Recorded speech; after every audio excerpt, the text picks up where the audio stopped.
আচ্ছা, আপনাদের কি মনে হয় আপনারা নিজেকে ভালোবাসেন? তাহলে যদি বাসেন তাহলে রাত জাগেন কেন? যে খাবার খেলে আপনার ক্ষতি সেটা খান কেন? অতিরিক্ত খান কেন? ব্যায়াম করেন না কেন? আর্লি ঘুমান না কেন? রোদে যান না কেন? খালি পায়ে ঘাসে হাঁটেন না কেন? নিজের জন্য সময় বের করেন না কেন?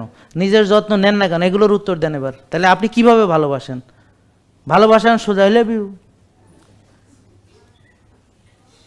আপনি কি আই লাভ ইউ করেন নাকি?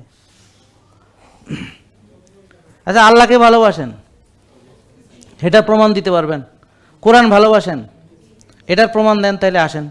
তাহলে কোরআনে বলছে আর্লি ঘুমাইতে নাকি রাত জাগতে?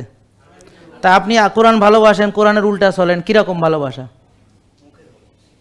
মুখেরও না বেড়া, মুখেরও না, এটা আন্দাজে, হ্যাঁ মনে করে বাসা, আসলে বাসে না, হুদা। আর এটা কইতে গেলে তো এখন অনেক কিছু নিয়ে টানাটানি, এবার কোরআনের আইন মানতে হবো, কোরআনের শাসন মানতে হবো, এলে তো বিরাট বিপদ। ভাই আপনি এটা বন্ধ করেন, আমার লাইভ সরাসরি যাচ্ছে। ও ভাই ডোন্ট মাইন্ড, হ্যাঁ লাইভ সরাসরি যাচ্ছে, অসুবিধা নেই। এই বুঝতে পারছেন আপনারা? তাইলে এক ভাগ খেতে হবে নাকি জম্মের খাওয়া খাইতে হবে? তাইলে রোজা রাখতে হবে নাকি 6 বেলা খাইতে হবে?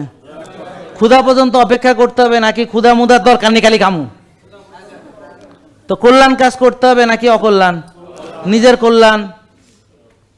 তাহলে এটা কি আপনার নমুনা কি আছে কিছু? আল্লাহ কি বলেছে? শক্তিশালী মুমিন আল্লাহর কাছে কি? তাহলে আপনি শক্তি চর্চা করেন, না করে শক্তিশালী হয়ে যাবেন, এরকম কোনো আছে নাকি জাদুমন্ত্র? তো তাইলে আপনি যে মানেন, ভালো যে বাসেন, তার প্রমাণ দেন। পারবেন দিতে? পারবেন? কেন পারবেন না? না না, বাসলে তো প্রমাণ দিতে হবে। যেমন যারা আপনারা মহিলা অনেকে আছে সিরিয়াসলি কোরআন ভালোবাসে, কোনো সন্দেহ নেই, কিন্তু শক্তি চর্চা করে না, রাত জাগে, টেনশন করে, অথচ আল্লাহ বলছে হতাশ হইতে নিষেধ করছে। প্রসেস ফুডকে আল্লাহ বলছে প্রকৃত খাবার খাও, আল্লাহর দেওয়া খাবার খাও, বিকৃত খাবার খেও না।